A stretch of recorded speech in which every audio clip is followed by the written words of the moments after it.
দাবি পূরণ না হলে আগামী লোকসভা নির্বাচনেও হবে না সক্রিয় অংশগ্রহণ, এমন কথা শুক্রবার সংগ্রামী যৌথ মঞ্চের আন্দোলন থেকে জানিয়ে দিলেন রাজ্য সরকারি কর্মচারীরা। তাদের সেই আন্দোলন এদিন ৩৭৯ দিনে পড়ল। ডিএ সহ স্বচ্ছ নিয়োগ ও সরকারি কর্মচারীদের সমস্ত সুযোগ সুবিধার দাবিতে কলকাতার শহীদ মিনারে চলছে বর্তমানে অনশন আন্দোলন। আর ৩৭৯ দিনে পড়া ওই আন্দোলনের ঝাঁঝ পৌঁছল শিল্পাঞ্চল দুর্গাপুরেও। ফলে এদিন সকাল থেকে দুর্গাপুরের বাস স্ট্যান্ডে সংগ্রামী যৌথ মঞ্চের সরকারি কর্মচারীরা শুরু করেন প্রতীকী অনশন, যাতে যোগ দেন দুর্গাপুরের সরকারি কর্মচারীরা।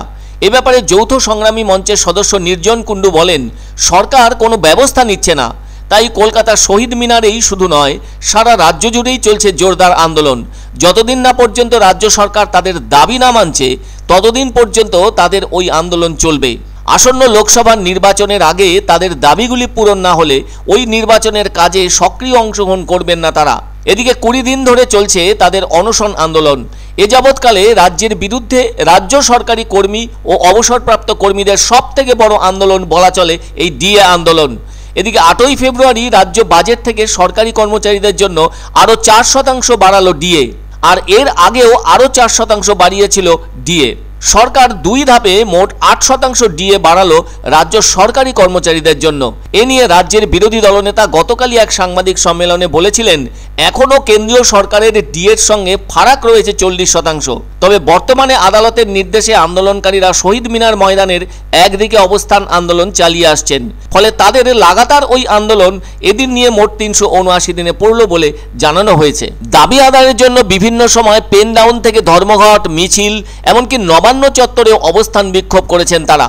ওদিকে মুখ্যমন্ত্রী এর আগে রেড রোডে মঞ্চ করে কেন্দ্রীয় বঞ্চনার বিরুদ্ধে ধর্ণাও দিয়েছেন। মুখ্যমন্ত্রী সেই মঞ্চের বিপরীতেই একসময় ধর্ণা দেওয়ার জন্য আবেদন করেছিল সংগ্রামী যৌথ মঞ্চ।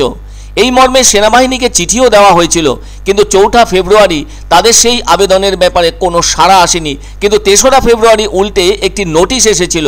সেই নোটিশে উল্লেখ ছিল, বর্তমানে তারা যে জায়গায় আন্দোলন চালিয়ে আসছেন সেই জায়গার কোনো যত্ন নিচ্ছেন না তারা।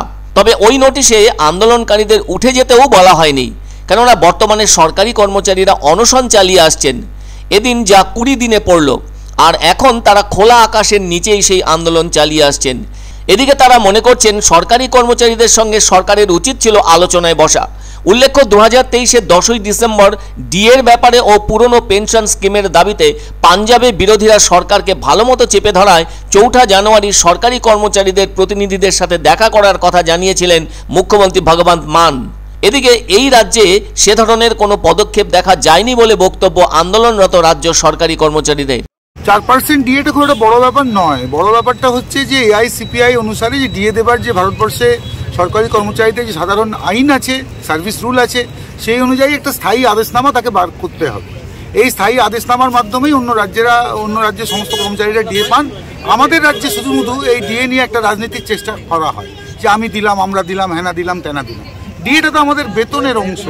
ডিএটা অর্থাৎ একটা কন্ট্রাক্টে আমার যে ধরনের লাইফস্টাইল হওয়া কথা সরকার বিবেচনা করেছিলেন, যে চুক্তিতে আমি সই করে চাকরিটা পেয়েছি, সেই লাইফস্টাইলটা আমার বজায় রাখার দায়িত্ব সরকারের। এইটা সরকারই আপনার ভাঙছেন। এআইসিপিআই তো আমরা স্থির করি না, আমাদের এমপ্লয়াররা স্থির করেন, সরকার স্থির করেন, সেটাই দিতে পারছেন না এবং নানা রকমের ভাওতাবাজি বলছেন।